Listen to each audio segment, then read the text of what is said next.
PBBM muling nagpahayag ng buong suporta sa modernisasyon ng agri-sector. Naritong newscoop ni Maine Barreto.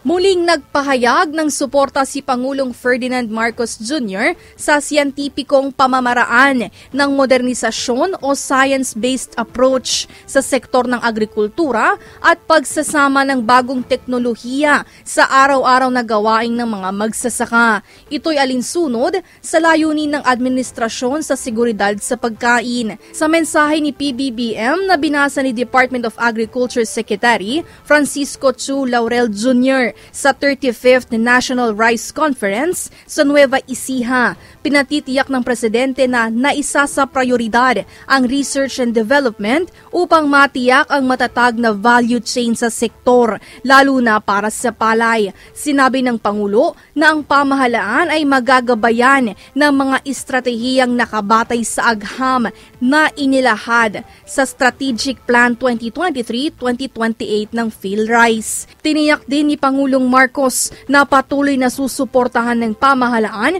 ang mga inisyatibo ng PhilRice sa pagsusulong ng modernong teknolohiya sa agrikultura upang mapabuti ang produksyon ng palay.